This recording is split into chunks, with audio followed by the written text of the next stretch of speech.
This is Manny Hernandez. You're now listening to the Main Event Zone. The Main Event Zone. Yeah. Shout out to PAW. Yo, burn it down. Get him up. I hit him up. Get him up. Get him up. You better. Everybody wants that sound. All this all with my enemy falling to the ground. Stop, everybody wants that sound. Wow, wow, wow, wow, wow. You see me, y'all can beat me, they review me on your TV. If you knew better, you would do better. Y'all blindfolded like CD, get your gloves on. It's time to fight, cause all the love's gone. This marky magic got me ready, get my gloves on. Sticks and stones may break my bones, but words can never hurt me. Disrespect will get you checked, and that results in surgery. Heard of me, I'm deaf, y'all running up out of breath. I'm swinging hard with my righteousness, can bury you with my left. Better. Everybody wants that sound. All this all was my enemy, falling to the ground. Everybody wants that sound. Pow, pow, pow, pow, pow. Stop, everybody wants that sound. Main Event Zone.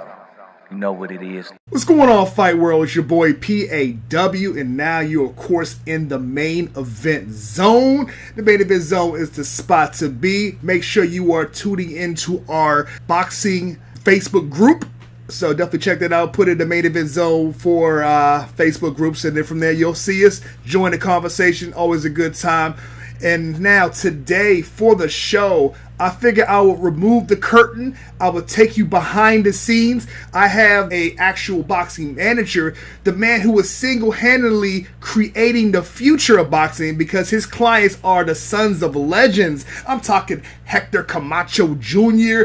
I'm talking Robert Duran Jr. I'm talking Antonio Tarver Jr. Man, this guy is, again, single-handedly shaping and molding the future of boxing. So we all owe this man a lot of credit, and we'll bring him on right now. I have here Manny Hernandez. What's going on, Manny? Oh, doing great, brother. How are you doing today? I'm blessed. I'm hype. I'm ready to get that. Like, every time I have somebody affiliated with boxing on my show, I started doing some shadow boxing in the background, so don't mind me. If I hit the microphone, don't mind me. Sounds great. Sounds great. All right, so let's get right into it. Again, a lot of people are familiar with what goes on in a boxer's life, of course, what they see on social media, TV shows, reality shows, but the people who have a first-hand perspective is the managers. So let's kind of break into how you got into the business of boxing management, and tell us more about how you got affiliated with some of the sons of a lot of these boxing greats. Oh, good question. Well, I mean, I when I was real young, I was very athletic. I went from playing baseball to getting hurt playing baseball. Then next step was boxing. You know, because of my nationality, I guess I'm Puerto Rican. Yeah, you either fight or you hit a baseball. That's pretty much the way it works growing up. So, you know, that's what I did. I went into boxing, so that's pretty much my passion.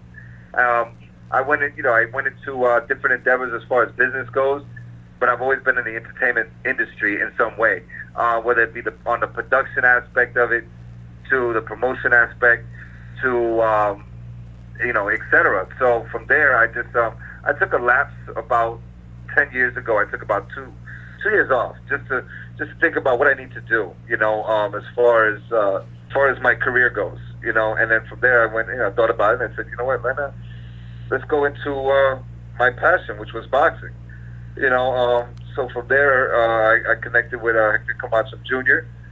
and we just kicked it off, we went and just I became his manager and just went towards boxing again, and that's pretty much how it started. Okay, tell us about more of your other clients that you have, because I know you currently have some more greats. Well, to be honest with you, as far as I think there's more relationships. I look at it as, and I wouldn't say clients. I look at them as relationships. So because I wouldn't get involved in somebody, I don't see somebody as a dollar. I see somebody as a brother or a sister.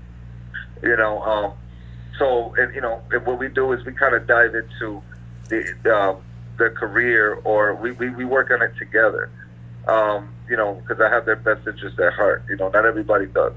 So with that in mind, I don't really use the word client too much, but I do work with people from the names of Roberto Duran Jr. I work with Antonio Tarver. I work with Antonio Tarver Jr. I work with, pretty much, to be honest, I wouldn't say I represent, but at the same time, I'm definitely able to do deals or ventures with, people like the likes of Zab Judas. The names go on, so yeah, pretty much. I've worked with a lot of different people in the industry, for sure. Okay, so we know the world of boxing is evolving. It's getting more digital. It's getting more social. So, what is some of the roles that a boxing manager goes through for their client or their the relationships that you built in 2019? Well, to be honest with you, it's pretty much everything, every single thing. When it comes to social media, as far as branding, what photos do we put out? Why do we put these photos out? Why do we do videos? There's got to be reasons behind everything. It's got to be done with sanity, if that makes sense. So everything from social medias to, my goodness, interviews to, magazine deals, any type of endorsement deals, TV deals, reality shows, movies, acting roles, sponsorships when it comes to the fights. Then it becomes the camp. Are we changing camp? Are we doing camp in different states? Are we working with the same trainer? What did we do last time that we should do different this time? There's a lot of, or the opponent. Should we work with this promoter? Should we work with that promoter? Or should we, it's pretty much, there's more to it than people realize, I think. Okay. A lot more. All right. Well, it sounds like you got it all about the family as well. Their families. So. All right, sounds like you got it all on lock here, and I'm sure that those the careers that you help manage are in good hands. So then, let's talk about the fighters themselves. Is anybody have a fight coming up that we should have on the radar, have on our calendars to go ahead and go to our pay-per-view providers and hit the buy button? What's coming up? Well, to be honest with you, I'm working on a good deal right now that's going to involve most of the fighters in this particular deal. So I'm kind of working on that one, and I can't really speak on dates or anything too much about them. But this one here is looking at about 5 to 7 fights in this calendar year for most of the names that I mentioned. Wow. Okay, it's going to be a busy year. Hopefully the cardio is up. All right, so definitely make sure you folks stay tuned and follow him on his social media. We'll get there all later to find out who's fighting so you can go ahead and get your fight parties ready. So now, not only are you working with the fighters in their careers, you also are involved with the hit Knockout series. It's a reality boxing show. And so I know Hector Camacho Jr. is a part of it. So tell us more about that show and what we can expect for season 4, which will be on PBS. Yes, sir. Well, I could talk about last season. Last season, Hector Camacho Jr. was on the show. Then you had Zab Judah was on the show. Ronald Johnson, two-time light heavyweight champion, was on the show. Three-time light heavyweight champion was on the show. Ray J. It was quite a few people on there. It's a great reality show. It's all about boxing. And this particular season ended with a live televised fight on Azteca, which was at the Westgate Hotel in Las Vegas. This year coming, last year was on Azteca. This year is going to be on PBS. Shout out to the executive producer Stephen Marcano. He's a great man when it comes to boxing and television as well. Working on finalizing some deals with pretty much everybody I mentioned as well. I don't think Hector's going to be on it this season, but because he was on last season. But this season here it's going to be incredible. I'll tell you that. It's going to be incredible. It's going to be on the same network, It's going to come on, I believe, right after one of the UFC shows. It'll be coming on. It's a weekly show. Okay, excellent. So again, big deals coming up here. So make sure you folks are tuned in for that. Of course, the show is called Knockout, and it's going to be on PBS coming up for season 4. But make sure you find out how to see season 3 as well. Season 3 was bananas. All right, so since you Yes, that will be on Hulu. there you go. You can find it on Hulu right now. Check it out on Hulu. So then from there, let's find out what's not on Hulu. Let's find out what crazy incidents occurred that didn't make it on air. What crazy incidents? Oh my goodness! I think there was a lot of crazy incidents that occurred that was not on air. Man, off the top of my head, that would not incriminate anybody. Let me say, that's a good question. That's a good question. See, some of us have families, so I don't. Man, I'll tell you, it was a lot of work and a lot of play, I would say. There's a part of it was filmed in South Florida, in Miami. Whew! Okay, I can only imagine. Yeah, we had Miami, different locations. We had Miami, L.A., Beverly Hills, and Las Vegas, and New York as well. So we did a lot of different locations for season 3. But I would say it was a lot of work and a lot of play. So there's a place called Mangoes in Miami, and when we talk about Mangoes, it's funny. And someone asked the other day, they said, "Hey, you ever hear of Mangoes?" And he said, "Well, you should ask Mangoes about us." We Right. We kind of lived there for a little while. It's a fun place. I'll tell you that. I hear that. Okay. Well, we won't make the show X-rated or anything like that, so we'll just end it at that. But I'm sure it was a good time. So that means next time you are affiliated with the show, then I got to be on it somehow. It sounds like I got to do just a quick guest spot. I could just walk through and be an extra or something. That wouldn't be a problem. All right, so again, you're a busy man. You're not only handling the careers, you also got some other things coming down the pipe. So tell us about the documentary that you have coming out called From the Streets to the Industry. That's correct. That's with my business partner. His name is Anthony Torres. He's in the music industry as far as an A&R. He's worked with lots of people from the from the hip hop industry, from Bone Thugs and Harmony to Fat Joe to the list goes on. French Montana, Raekwon from Wu-Tang. He's worked with a lot of different people, artists and producers in the industry. So we have a company together by the name of Redline 620, and basically what has been approached or brought to our table is a documentary, because the fact that he comes from the street and from the South Bronx, and I come from Queens, New York. So basically, I guess if you look at where we came from to what we're doing today, it shows the struggle, but at the same time, it could be looked at as an inspiration to many others that that come from not the best situation. That basically you could work hard and overcome. I wouldn't say be successful, because honestly I have lots more to do. So I don't want to use success as the word, but some would say be successful. Okay. Well, it's all definitely very important to be successful, because then from there it gives you a good purpose in life here. So it's good to see that you guys are showing the struggle, and then from there and what them ends to the grind, which then from there will be that success. So we'll definitely check that out when that comes out. I'm also working on another documentary as well. Boom. That one's set for Netflix. That one, this one here is called the Michael A. Jr. story. He also came from the street, but then became very successful.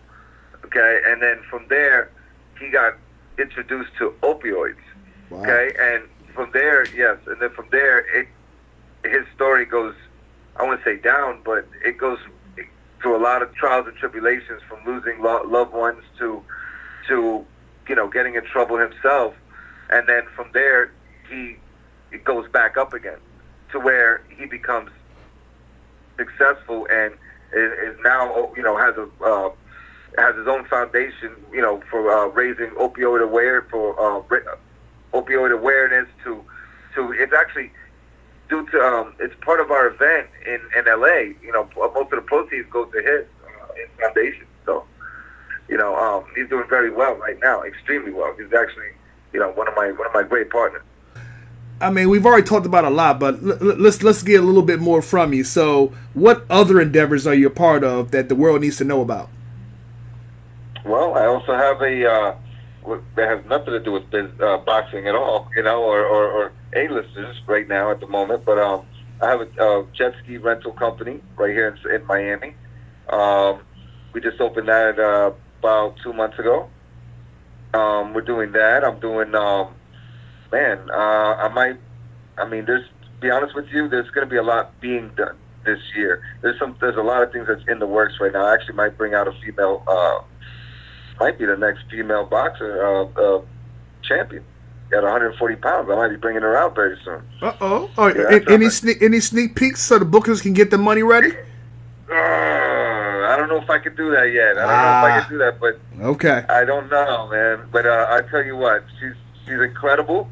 She's 1,000% focused. She's 1,000% in shape. And her work ethic is impeccable. It's better than a lot of the people that I know. So it's gonna be great. She's gonna be great. Okay, good to hear. That's for sure. So what's your impression of the boxing world today? I mean, I know for a while everybody was saying that the UFC, MMA was going to take over boxing. Boxing has a resurgence on Fox with PBC. So right now, there's Mayweather's kind of out of the game. You have Pacquiao still with somewhat in it. There's a couple new stars out there. What's your synopsis of the boxing world in 2019? Well, it depends on what angle you look at it. If you're looking at it from a fan standpoint, or if you're looking at it from a business standpoint, I mean, it just depends. You know, I think, well, I would say that the youth, this generation, would be raised off of UFC or MMA, off of MMA rather than boxing. That, you know, and I found that you ask anybody from this generation, the youth, you ask them, you know, hey, how many boxers do you know? You know, they're probably going to say Tyson or Mayweather. You know, not going to mention that many boxers. You know, where UFC, they know everybody. You know, I guess because they want to see more of the cuts and the blood and the, you know, just more of that kind of, you know, excitement. So, as a fan standpoint, I see that happening right now. But as far as business goes, I've been approached to, you know, work with UFC, you know, or MMA fighters, you know, and I looked into it. You know, I thought about it, but I also saw that as far as finances go and income, there's a lot more money to be made as from a fighter standpoint in boxing than there is in MMA. Huh. Okay. So to me, it's not. I wouldn't say it's not. Well, it's not financially as far as business goes. From my outlook, it's not financially worth it. If that makes sense, you know, it's like I'm not. What are we really? How much are we really going to make? I'm really not going to make any money. You know, so it's a little. It's tougher. You know, and I think that these MMA fighters, they're risking more. I mean, you always could risking your life getting into a ring or octagon, hands down. You know what I mean? But you got kicks coming. You got, you know, you're getting takedown. You know, you got submissions. It's a lot more going on. So for them not to be receiving what the kind of money that a boxer would make is, I don't know. It's not my. It's nothing that I think I could do about that at this moment. So I don't know. Okay. All right. Well, final questions. So now, of course, the Main Event Zone is the name of this show. But not only that, it's also a brand about focus. It's about getting that tunnel vision to be able to get your mind right to accomplish the goals that you want to set, the main events in your life. So now, tell us, what does focus mean to you, as well as what do you do or what are you a part of that helps you get into that zone and get that tunnel vision to accomplish your goals?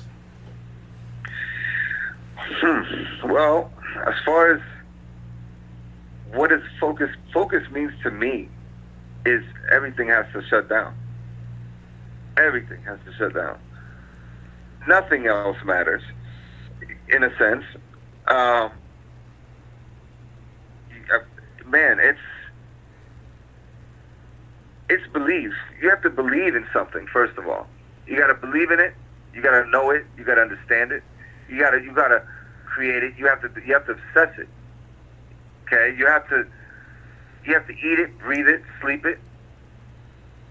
And you can't listen to anything else. You can't, if somebody says anything negative or has any doubt, or because to be honest with you, that you get that. I get that a lot, even from the fighters that I know represented. I get that a lot. A lot of people. I can talk to 10 promoters in a day, and out of 10, I could hear 9 negatives. Negative reasons why they would say no, whether it would be the finances or even but did he make weight, or is he ready, or et cetera, or I heard he had a fight here, or I heard he had this coming. It's all negative. But at the same time, you gotta look past that. You gotta look past it all and know that in certain situations, if you're involved in a situation, you already got the situation right. You already got it right. That's the way I see it. For in other words, if I'm talking to whom the biggest promoter out there, I'm not saying any names, but I'm talking to the biggest promoter, and the promoter says, well, I don't think I'm ready right. I don't think right now is a good time. I already have the deal. I can't let me just say, let me hang up the phone. Okay, thank you. No, I just didn't say the right words. So let me figure out the right words while I have this one on the phone, or I'm in front of this person, so that way that possible no becomes a yes. You know what I'm saying? So remaining your focus is key. You have to be focused. There's nothing else to it. All right. Well, thank you for those words. We always try to be able to give our listeners the tools they need to keep their mind right to accomplish the goals that they set forth for themselves. So I appreciate that.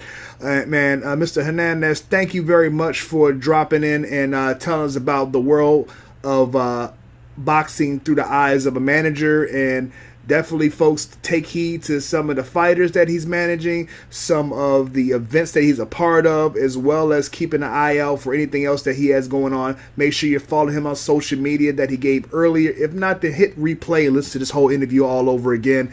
Again, thank you very much, Manny. It's been a pleasure speaking to you, sir. Awesome. All right. Thank you, man. I appreciate it. No problem. Of course, make sure if you're watching this on YouTube to hit the like and subscribe button, all that good stuff that you social folks. And other than that, folks, zone out. Zone out.